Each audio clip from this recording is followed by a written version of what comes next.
titled Globalization and Innovation, Virtuous Cycle or Path to Technological Bifurcation. By way of housekeeping, I'd like to note that this session is being recorded and will be made available on demand later today, and registrants will also have access to the slides used during our presentation. I'd also like to encourage you to use the webinar portal to submit questions throughout our discussion, as we've allotted time towards the end of the session to field as many of those questions as possible. We've got an excellent panel for you today, and I look forward to moderating this session. And a big thanks to our guests, Steve Hoffman, CEO and Chairman of Founderspace, Rebecca Fannin, founder and editor of Silicon Dragon Ventures and correspondent for CNBC.com, and Craig Brown, who has distinguished himself as a thought leader in the big data space. So thank you to our presenters. And I'd also like to mention that following this session, we're going to continue the conversation with you on Twitter. So you can use these handles for the purposes of that conversation. But if you're interested in this kind of content, I'd encourage you to follow those accounts, as you'll find a lot of relevant information. So quickly here, I'd like to take you through our agenda. At the top, I am going to try to briefly provide some context around globalization and internationalization and how technology fits into that important conversation. Then Steve's going to give us some perspective on the inner workings between globalization and multinational businesses. Rebecca is going to take us deeper into the relationship between US and China in the context of potentially competing technological agendas. And then Craig is going to talk to us about what this new data-driven world means for all of us. So I mentioned that I wanted to provide a little context on globalization and internationalization. You know, these two concepts are often conflated, but I think distinct, and that distinction's worthy of a little bit of discussion. So first, I'd suggest that internationalization is something that corporations do. It's marked by the distribution of research and development, production, and workforce outside of the country of origin. This allows a company to leverage the dual benefits of global scale and local market knowledge coupled with responsive production. For technology companies entering new markets, you'll see this compounding effect because ICT and ICT type products and services create systemic value. So you see very few one-off customer engagements. More often you see a first sale leading to a longer term relationship. So at a high level, internationalization can enhance competition by lowering transactional costs and creating supply chain and other production efficiencies.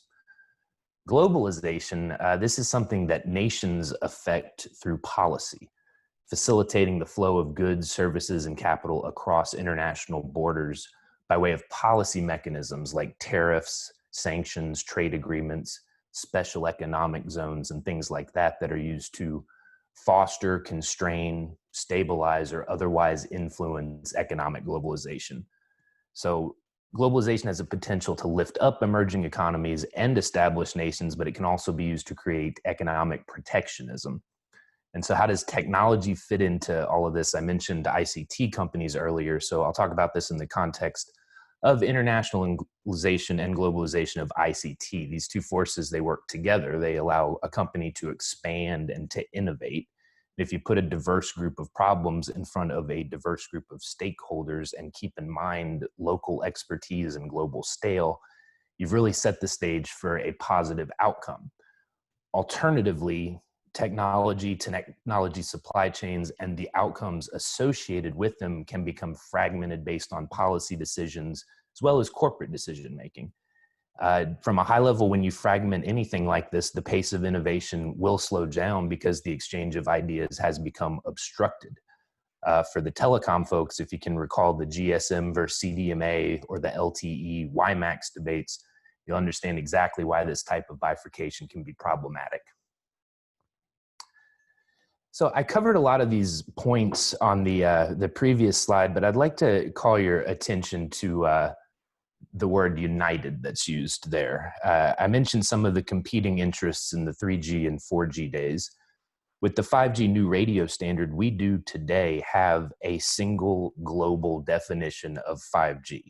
And that's key to creating scale and to creating an opportunity for the economic benefits that 5G can create to not be constrained to geographies that have undue influence on that standardization process. So that's the upside. And then on the downside, you know, if globalization and the way that it influences technology isn't managed equitably, the attendant benefits aren't felt equitably. That's all very clear. On this slide, I draw you to the notion of a tech Cold War. That's intentionally evocative language, but it's also realistic language. The word bifurcation is in the title of this webinar. We talked about how previous generations of cellular were impacted by this and how 5G was not. Given the upsides associated with this global standards-based approach, it's likely in most people's interest to keep on this trajectory and avoid any sort of east-west division, particularly as it relates to the development of technological standards. So I hope my comments have served as something of a framing mechanism, but now I'd like to turn it over to our experts. So first, I'd like to introduce Steve Hoffman, CEO and Chairman of FounderSpace. Hello, great to be here with all of you. So I am the chairman of FounderSpace. In Silicon Valley, they call me Captain Hoff because I'm also the captain of the team here. And we are a global international incubator and accelerator for startups. So I personally work with hundreds of startups every year around the world, helping them grow their businesses. And what I'm going to share with you today are some of my insights into the startup ecosystem, both here in Silicon Valley, where I'm based, as well as globally. I'm also an author. As you can see, I've published 2 books. They are in multiple languages. My first book was Make Elephants Fly, and that is all about how you take your big idea and actually get it off the ground. And then my new book, which is coming out soon by HarperCollins, is Surviving a Startup. And it is about how the struggle that entrepreneurs have and how they get over those hurdles. Now, we can go to the next slide. So FounderSpace is actually a global organization. We have over 50 partners in 22 countries. Last year, I spent 70% of my time traveling. This year, not so much. It's become much more difficult, unfortunately.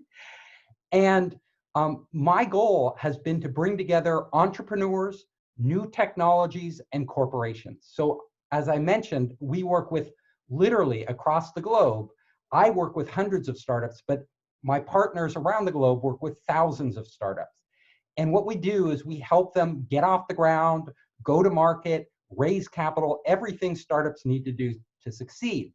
We also work with a lot of big corporations around the world, a lot of huge companies, helping them innovate and also connect with startups. And we have set up operations in different countries. So in China, for example, we have incubators in most of the major cities. We are opening an incubator now in Australia. So FounderSpace is moving there. We do a lot in Korea and a lot across Europe. We can go to the next slide. So today I want to talk about the benefits of globalization because this is something I have been personally focused on. So I've been bridging the gap between not just the US and China, but the US and the rest of the world. Now, my firm belief is that the reason Silicon Valley has been so successful is because it's a global hub. You know, if you come here, over half the startups are founded by someone born overseas. So we're really a fusion of all the talent from all these different countries coming together and exchanging ideas. And I look at the world as a single system. This is really important because all of us benefit when that system works well. And every country winds up suffering when the system starts to fracture and come apart. And I'm a fan of history, and I've read a lot of history. And you know, all the great nations of the world, they were great trading empires. So I'm always worried when things restrict free trade, especially for the United States, because we have become so prosperous precisely because of free trade. So What we need to do is navigate these things. Of course, we want fair trade, right, between all parties. That is a win-win situation is what we need, but we don't want to throw out the baby with the bathwater. And why this is important is because, you know, in the past 10 years, we've lifted hundreds of millions of people out of poverty through economic development. That is a huge achievement, and we need to continue that. Also, as we've seen with COVID-19, fighting pandemics, it's a global problem. It's not a national problem. There are many problems around the world that no single nation can solve. And I would like to see our nations coming together and actually tackling the world's big problems, whether it's controlling the outbreaks of pandemics, whether it's climate change, whether it's poverty around the world and alleviating poverty or increasing education. We need to work together, and coming apart, decoupling, not communicating actually makes this harder. It also increases tensions. So if you are very much, if two economies are very tied together and dependent upon one another by trade, they are much more likely to work out their disputes amicably. They're likely to compromise and come to a solution that works for both parties. But the more they separate, the less likely those win-win situations, those compromises that we need to make in global politics will actually happen. Next slide. I want to talk about what's going on right now with the economy, with COVID-19, with startups. So a lot of sectors have been hit really hard. We all know the restaurants and retailers and all these businesses are suffering a lot. At the same time, you know, other businesses have benefited. E-commerce is doing better than ever. People are shopping online. Online SaaS products, software as a service, they're doing extremely well. Telehealth in Q1 of this year raised $870 million. So in the US. So that's a huge amount of capital flowing into telehealth. As you can see, different sectors are doing differently. If your business is in one of the hard hit sectors, I want to give you some advice. We can go to the next slide. So what should you do during the crisis if you're really hard hit, if you're not in one of the sectors that has actually been helped or is immune to the type of changes we've seen? First of all, if your business was not doing well before the crisis, before this happened, this is your time to pivot. Take this time now to totally reevaluate your business and plan a new course for the future. Because if you weren't doing well before, you're not going to be doing well after. I can almost guarantee you. I work with a lot of entrepreneurs, and I will tell you, the biggest reason that entrepreneurs fail is not because they don't have a lack of will, not because they don't try hard enough. It's because they stick with the same idea that isn't working too long. So if your idea really hasn't taken off, it's time to totally revamp your business and go a new direction. Number two, if you had a good business before this crisis, I will tell you it will come back. Things will return to normal. So if you can weather the storm, cut costs, you know, batten down the hatches and make it through, you can do really well. And what you should do during this downtime, the startups that I see that are really benefiting from this, is they are innovating and upgrading. They are basically looking at every process that they do, and they are asking themselves, how can we do this better? Once these things change and we can actually go back into full business, what can we use this downtime now, all of our employees who aren't doing anything, and actually get them to upgrade, usually with software, with hardware, with processes. Use this time as much as you can to plan for the future and give your company a competitive edge. Next slide. Now, how will businesses change due to this crisis? Well, we're already seeing automation made a huge difference. The businesses that are more automated, the businesses that use robots and AI, they have fared much better. If your business is, you know, still doing things the traditional way, you may want to look to the future, look to these technologies. How can you incorporate them into your business? Do you have an online, offline strategy? I have seen a number of startups actually benefit from the crisis. Now, let me give you an example. There's a startup, and they actually do direct sales to people. So they have this huge distributed sales force around the world that goes and they throw parties, they knock on doors, they're selling their products, right? As soon as COVID-19 hits, they can't do that anymore. So what do? Like their business has come to a standstill. What they did, the CEO was very smart. The CEO told the employees, all their thousands of salespeople, go online. Go online today. Get on the social networks. Make videos. Make content. We're going to train you how to do this. And you're going to go online to your friends and you're going to continue selling online.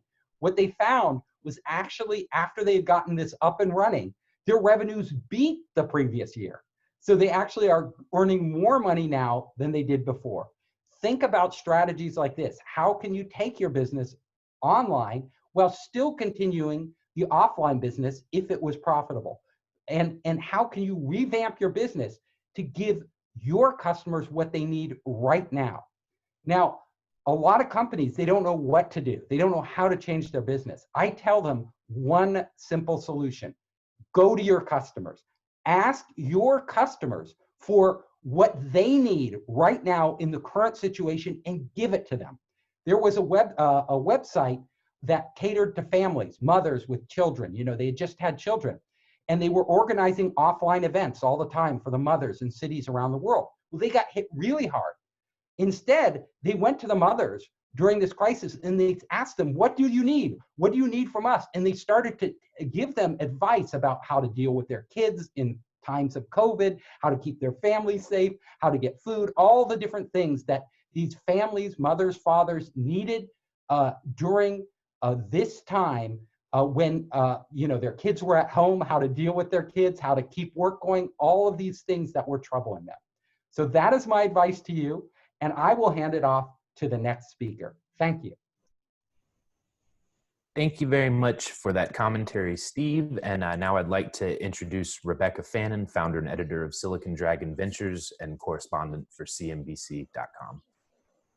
Well, thank you, Sean. I'm glad to be here.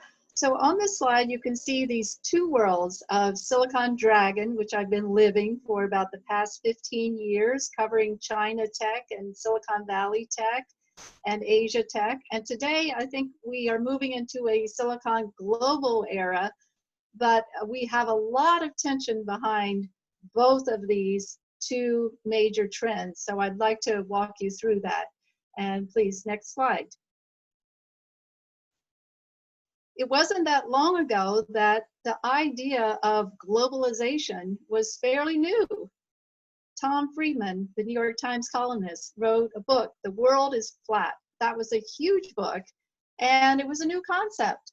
Ted Levitt, a Harvard Business School professor of marketing, wrote a book about globalization of marketing. That, again, was a very new concept, and that was not that long ago. But today, fast forward, we're into a new era. And so please go to the next slide. We have seen what's happening today is two superpowers in a tech race. We have seen a nationalism beginning to happen, and definitely not just beginning, but we're in the thick of it now. We have seen, as I was already brought up, the tech Cold War. We've seen blocks on sales to Chinese companies. We've seen restrictions. We've seen increased regulations. We've seen limits on China IPOs. Even today, there was something about China travel airlines being restricted into the US. But I have to say, look, this is not the first time that the US has felt threatened by the rise of another tech superpower. Remember, not that long ago, Japan, 1990s. Japan was the big issue, right? Japan was buying Rockefeller Center, was buying Pebble Beach. And for a while, we saw Chinese tech companies buying into our US gems as well. So next slide. My 3 books, I'm a journalist, but also an author with 3 books. And my books really track this history of how Silicon Dragon began, China's Silicon Valley. And then I tracked it in throughout Asia, into India. And then finally, another new book, Tech Titans of China, which talks about how fast and how powerfully these tech titans of China have grown up and how much of an impact they're having globally today. So next slide. As I mentioned, the China tech titans, I think a lot of people know the bot, right? The bot, Baidu, Alibaba, Tencent. They're the equivalents of the FANGs of the US. We have seen them become superpowers in China and also having to have influence outside their own region of China. We have seen newcomers from China, such as TikTok, which has become very popular globally, even though it's a Chinese company, but I bet you that most of the people who are using it don't realize it's has Chinese origins. We've seen Didi, the ride sharing company, Meituan, the delivery company, DJI, the drone company. All of these companies have come up from China as global leaders. So next slide. And we saw this major trend of, in the beginning, in the Silicon Dragon early days, it was all about copying all the ideas from Silicon Valley. And so it was these two worlds, right? Copying and then transplanting into China. Well, now today, the reverse is happening, where we're seeing ideas copied from China into the US. And the US has gotten ahead in many sectors, mostly around mobile and AI and e-commerce and payments. But we'll go into that in the next slide, thanks. So what were some of these drivers of China's rise? How did this happen? How did we get to a world where there are two tech superpowers, the China and US competing with one another? And that's where we see all this friction around trade and around these restrictions. Well, China got this way because of all of these issues: capital, venture capital, talent, entrepreneurial culture, the infrastructure. China's second to none, basically. Well, China's highways, its airports, its subway systems, all of this has been built out. The consumer boom in China, just the speed and the pace of it all happening all together, plus the government, of course, behind it all, green lighting all this, prioritizing tech innovation in China. So next slide, please. One of the aspects of this China tech boom is that China was behind in the beginning. So they actually were able to leapfrog over the Western world in many areas, such as payments. Credit cards were never really popular in China. Email was never really caught on. PCs, it was really a mobile generation in China, not PCs. And QR codes instead of business cards. New retail, instead of all these built out shopping malls that we have across America. Electric vehicles instead of gas engines. China has leapfrogged in all of these areas. And I think that that's a major part of this story of how we have gotten to this situation now where we have two tech superpowers competing instead of just, a global marketplace. So next slide, please. I've traveled around a lot within China, probably for the past 15, 20 years, well over 100 times. And I've gotten to see a lot of this up close, but some of these slides you'll see here in the middle, the bike sharing phenomena that was started in China. That's a photo I took in Beijing. The drone company here with a flying passenger drone here at the Alibaba restaurant, Fresh Hippo, where the robots deliver things by conveyor belt, and it's all very AI and QR code driven. The systems along the highways of security and tracking and facial recognition, all of these ideas have taken hold very fast in China today. And this has been a major push forward over the past 15 years. It's a fairly new story and it's still moving very fast. There's some areas where China is still not the dominant innovator, such as aerospace. Semiconductors is another issue that's playing out right now. But it's been remarkable, the progress that China has made in the tech sector. Next slide. And these are some of the indicators of China's rise, which I go through in detail in my book, Tech Titans of China. But if you look at any number of these sectors, it's China and the US as the two superpowers. And they are dominant and they're getting closer and closer with one another in R&D spending, in patents, in venture capital. And I'll just take you briefly through a few slides about that. the venture capital. So we all know that Sand Hill Road here in Silicon Valley, where I am right now, I'm in the suburbs of Silicon Valley, and we've seen a whole venture capital scene spring up in China over the past 15 years as well. And you have these super powerful venture capitalists like Neil Shen. Here I took this photo of Neil at Sequoia Capital in Hong Kong. He's the #1 ranked venture capitalist in the world for 2 years in a row on the Forbes Midas list. There are many, many other China venture capitalists who are ranked very high, from GGV Capital, from DCM, from Lightspeed China, and they are funding these tech titans that I write about, like ByteDance and Pinduoduo. ByteDance is, by the way, the creator of TikTok. That's the parent company. But let's move on.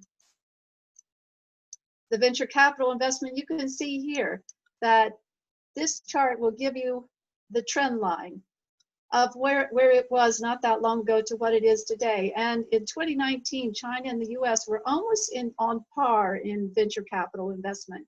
So again, I'm trying to illustrate that these two superpowers, and that's why we have this tension today. And this year is going to be a different situation. Last year, things did start to slow down in China as we saw the frictions begin to take effect. So next slide. I think this slide is remarkable. It's just showing that this year, for the first time, China surpassed the US in international patent applications for the first time. And I've been watching this move up and up. And China has been rising incredibly fast. And it was just last year that the World Intellectual Property Organization predicted that China was going to surpass the US, and they did. So, or China did. It's close, but China edged out the US on international patent applications. Okay, next slide will show you again this trending. R&D spending, same thing, same story. China's growing very, very fast in national R&D spending, academic scientific research papers. National Science Board from the US predicting that China could soon surpass the US. Next slide. Unicorns. We all like to track unicorns, right?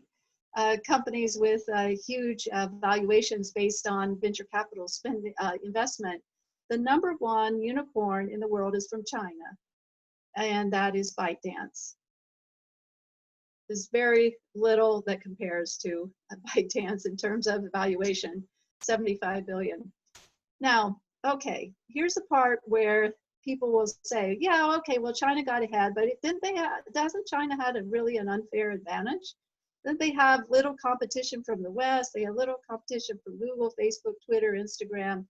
There's been a lack of respect for IP. There's been forced technology transfers. There's been subsidies. There are all this funding from the government, AI funding. They've copied everything that we had here in Silicon Valley. Isn't it really unfair? Okay, next slide. You could say that, but actually a lot of the American companies have failed in China on their own accord. And I go into that in my book, Tech Titans of China, if you're interested, if you're on this webinar, I assume you're interested. Okay, so today, fast forward, because of China's rise and its threat to the US and Beijing and Washington, DC not getting along, right?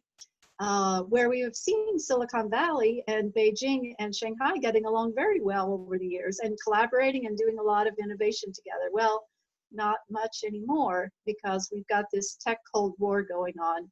We're seeing blocks on cross-border investment. Basically, Baidu and Alibaba and Tencent, which were funding a lot of US companies, some of the premier tech companies in the US, they've gone home or they've turned to other markets. Their cross-border spending is just way down. It's just dropped China into the US. Venture capital spending is totally disrupted. China venture funds that used to be spending here or investing in the US are not anymore. We're seeing what's happening now is parallel tech universes develop. So lookalikes. And this is playing out right now on the IPOs, on NASDAQ and New York Stock Exchange. We've seen some new restrictions on Chinese companies listing. We saw what happened with Luckin Coffee with the accounting fraud. At one point, Luckin Coffee was considered a Starbucks challenger, but not anymore. And this is all playing out in the public markets today, where we're seeing pushback against Chinese IPOs in the U.S. Washington, D.C. saying, why are we supporting Chinese tech companies coming in? Why are we doing this?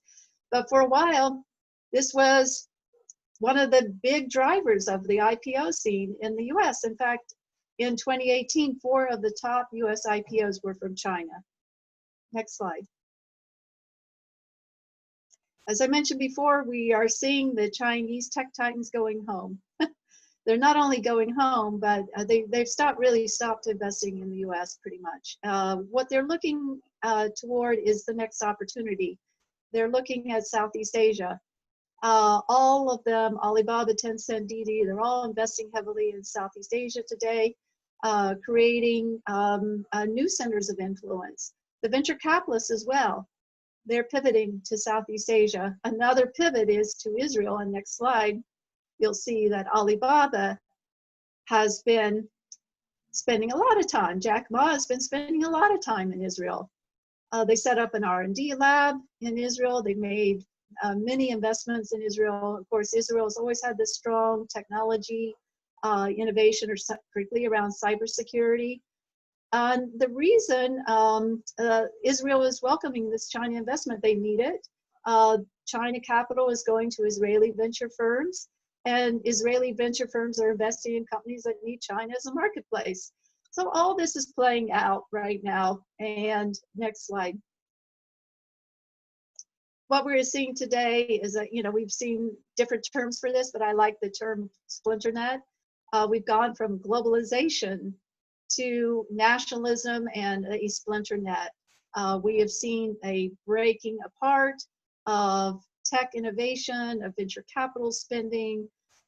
This is a negative, as Steve mentioned. I think it slows global innovation. It causes prices to increase. It creates confusion in the marketplace because you don't have standards. So stay tuned. We're really in the thick of this now, and there's news every day. So I think we'll end it there. Thank you so much for listening. Thank you very much for sharing your perspective there, Rebecca. And now I'd like to introduce Craig Brown. Good afternoon, good morning to everyone, depending on what time zone you're in. I appreciate the opportunity for you to listen to me. I think Rebecca and Stephen did a great job of highlighting quite a bit of the globalization and the impact of the world from the various countries and businesses that they discussed. What I wanted to bring into this discussion is the humanity side of it. I want to talk about how data is impacting our lives, both from an enterprise perspective, as people, and in our individual communities. And some of the impacts that I'm seeing about data from just a holistic view is the enormous growth. We were already at unprecedented numbers when it came into data, in terms of data growth, whether it was enterprise data organizations or just data that people collected about themselves and things around them in terms of restaurants and health related things and quite a few opportunities that data was able to bring that kind of fed into some of the things that Rebecca talked about from venture capitalists and organizations that are, tech savvy. But this pandemic has impacted us in ways in which we're wanting to track things that we've never thought about tracking before. Virtualization is at its highest growth ever, and that's because a lot of organizations and people have turned to virtual innovation to understand, learn, discuss, communicate, and interact with one another. People are turning their homes into tech hubs. And whether it's an e-learning for their children who are now going to school from home, whether it's a virtual corporate hub where they're actually interacting with their offices from home, or whether it's a matter of determining what we should do during this pandemic as it pertains to best practices and lessons learned, just to stay safe, just to stay healthy. E-medicine, Steve mentioned earlier, is a growing industry because the need is there, the demand is there. And I don't think any of this is really going to change much once the pandemic is solved and we kind of go back to our normal lives. I think we're going to become accustomed to these changes and the virtualization. And I think from a globalization standpoint, we're all going to be even more interconnected. Enterprises are especially undergoing lots of changes and needing to adapt new things. And many of the adaptations that the companies are making now, they were already discussing, they were already thinking about, and in some cases they were already undergoing, especially from a digital transformation perspective. But the companies and the communities in which they are part of are discussing more things about how they're impacting each other. And there's a lot of data sharing around how enterprises and communities and the people within them are impacted. And we're discussing those impacts, and companies are wanting to know what's happening with their employees in more perspectives than normal, not just from, how are we doing at work, but how are you doing at home, and are you okay? So all eyes are watching and learning, and while we're adapting and we're learning, we're changing. Next slide. The innovation that you'll see, like mobile applications, cloud technology, artificial intelligence, machine learning, these are all things that are drastically helping with this adaptation, these changes, and the virtualization that we're seeing. We're seeing a lot of new content just around the changes, and the pandemic is forcing us to do it.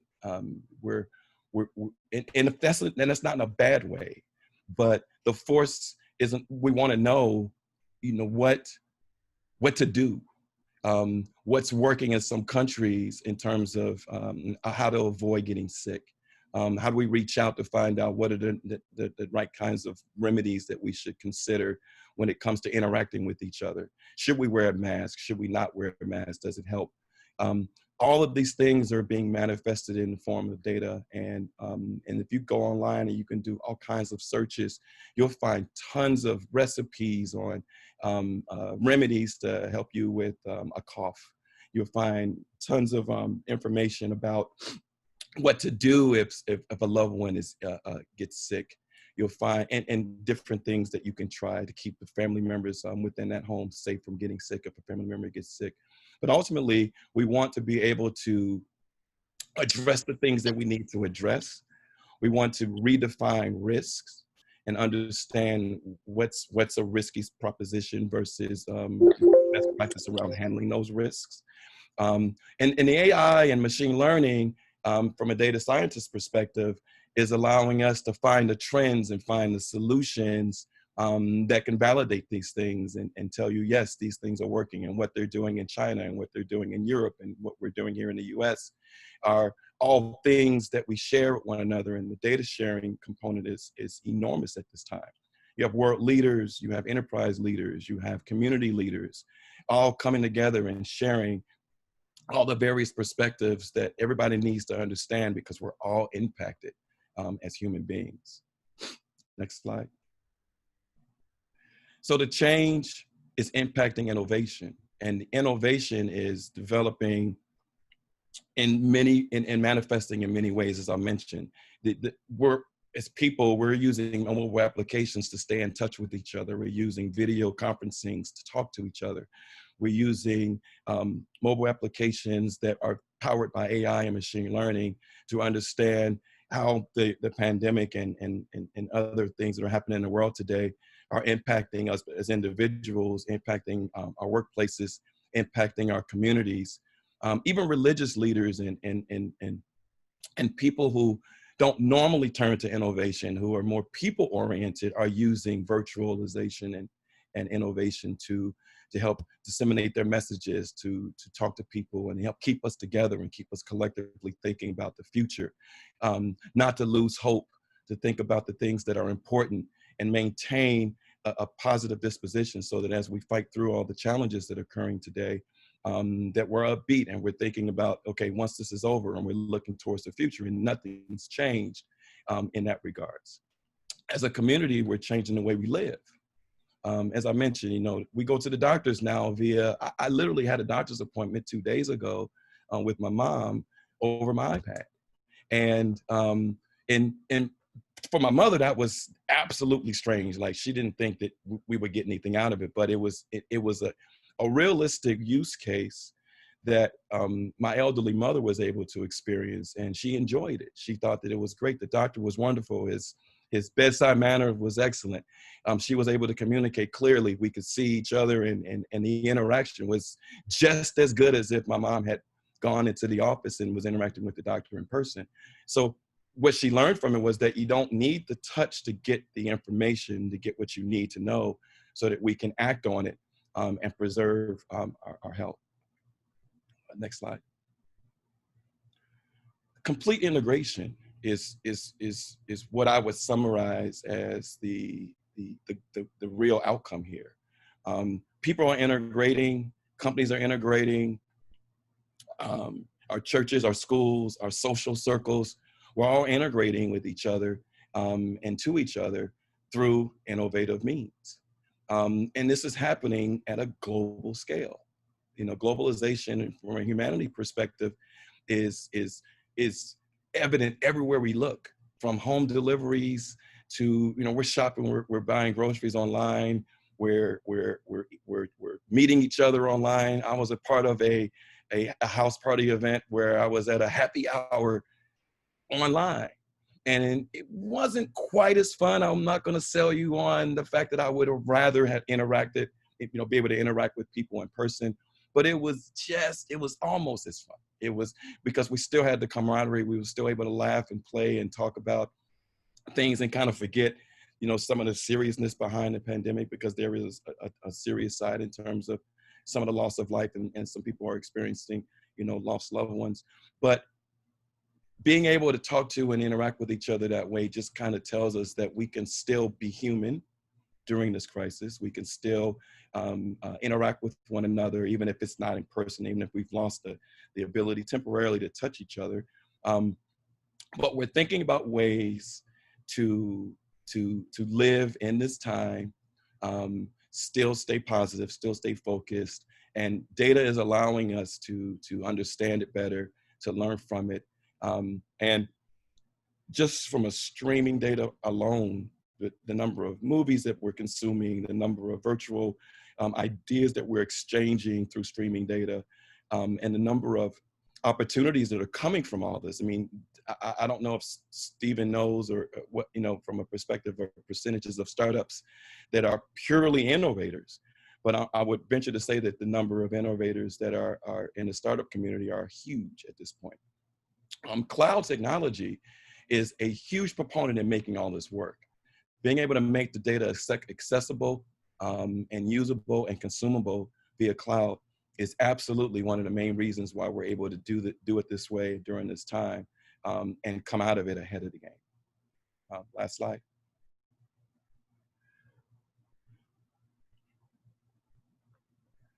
IoT. If you think about the number of devices that are online now during this time, is unprecedented. Not only are we talking about mobile applications and computers, we're talking about Zoom meetings, and we're talking about the things that need to operate in order for all of these things to work seamlessly and perform adequately in order for us to utilize them appropriately. Innovation is ensuring that we are able to stay inclusive, and in a diverse world with a variety of religious beliefs and a variety of cultural beliefs. We're all still coming together despite our differences, despite our challenges, to learn from each other, to live better lives, and to ultimately undergo the kinds of changes that are necessary to keep us here, keep us healthy. So working together to improve our IP management is absolutely important. Thank you.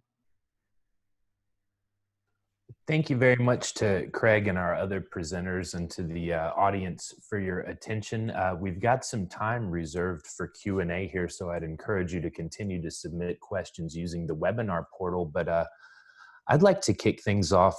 Rebecca, you characterized this as a technological Cold War. As I look through some of the relevant news coverage and other scholarly research around this topic, I've also seen it described as a hot war that hasn't yet turned kinetic. Do you have any thoughts on that?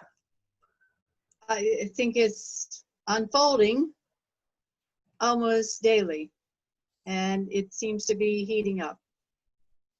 The COVID-19 situation was an escalator, and the blame game from both sides has created more tensions. So we already had what I would describe as a tech Cold War between these two superpowers competing with one another for tech leadership. But now we've added this huge emotional factor as well, another emotional factor from the COVID-19. And we're moving into election here in the US, so it's going to escalate. If I could ask you a follow-up question, Rebecca, you mentioned Made in China 2025, and you specifically called out semiconductors, a big priority of Made in China 2025. Can you help contextualize for us the relationship between Belt and Road Initiative investment and Made in China 2025? I've seen, you know, the upside view here is that this is globalization at its best being used to lift up emerging economies. And then I've seen a cynical point of view that this is an effort to create a closed supply chain so that once the goals of Made in China 2025 are achieved, there can be a clean bifurcation. Okay, that's a big assumption once the goals of 2025 are made.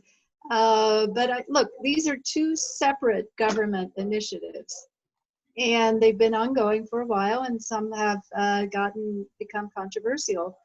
The Belt and Road Initiative has become controversial because there's criticism that China is using investment in infrastructure in developing markets with the aim of taking over those projects and taking over bridges and taking over transportation outlets. And so that's become a big issue.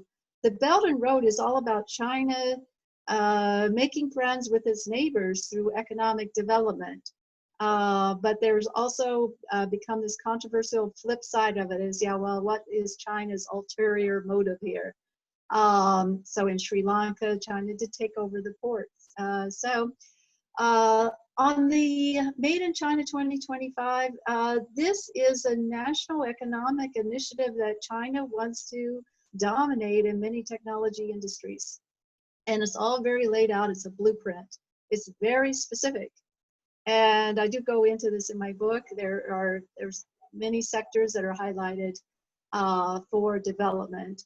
And when the government highlights an area, look, the money flows into that, and the venture capital flows into that, and the enterprise activity flows into that. So it all converges.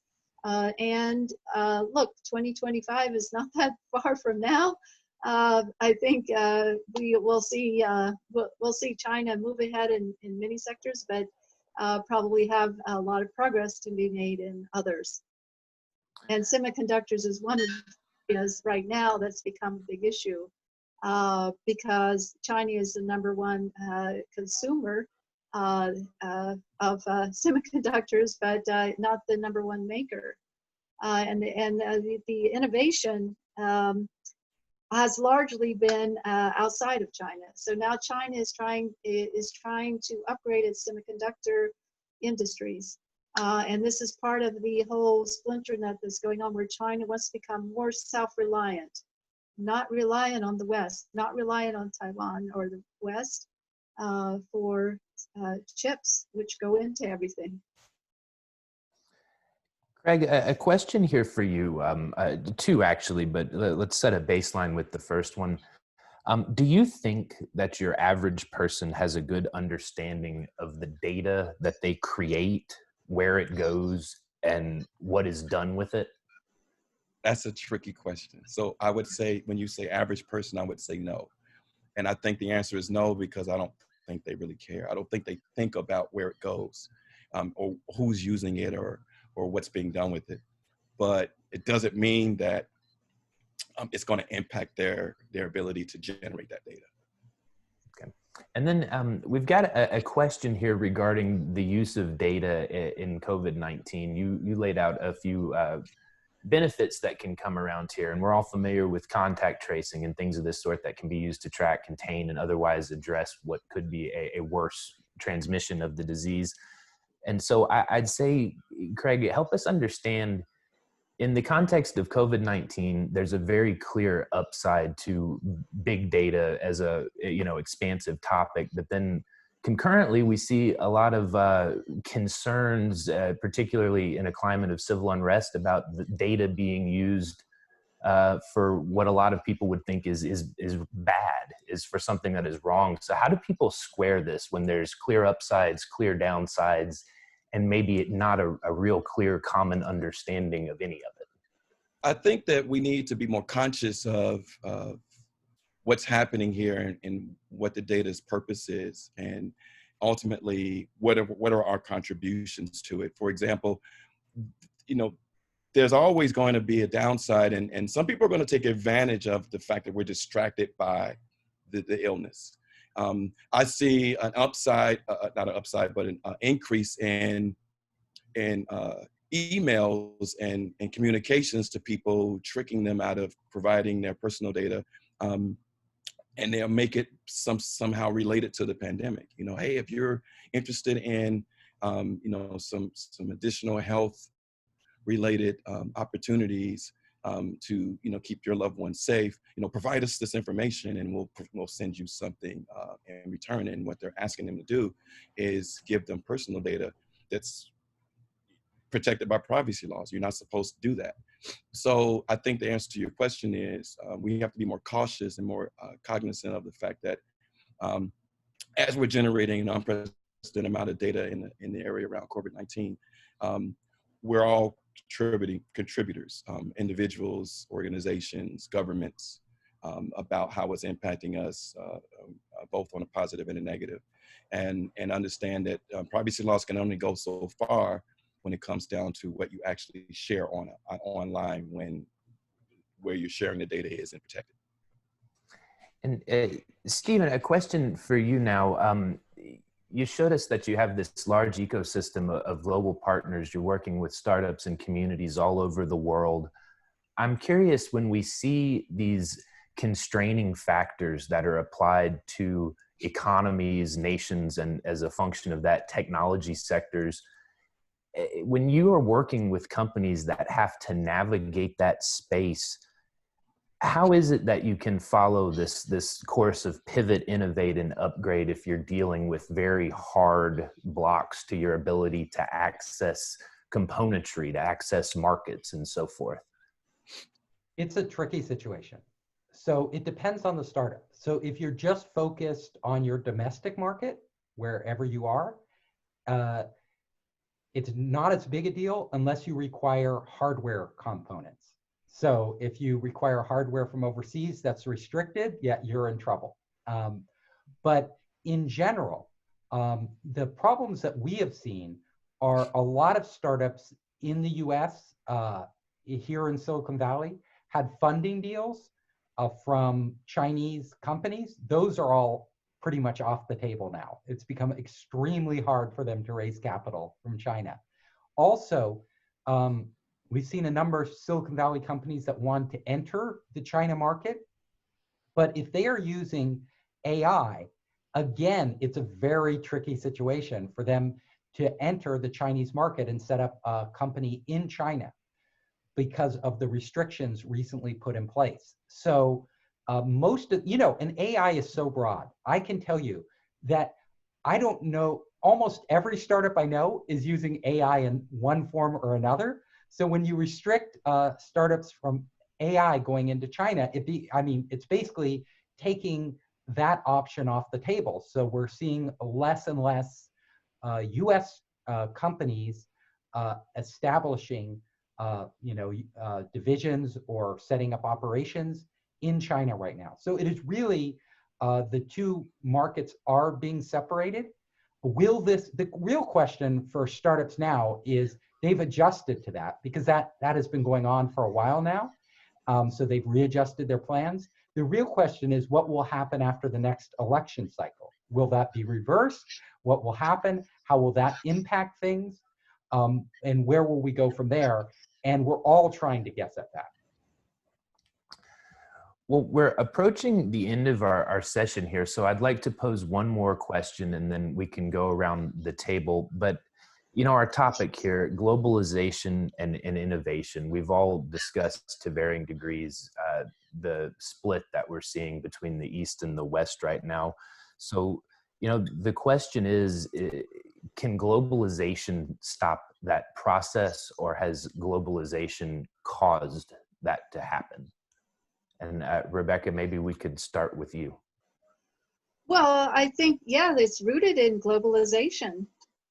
We saw a lot of what I would call cross-border innovation and investment, which has led to quote unquote global innovation. But now we are seeing a break apart of global innovation.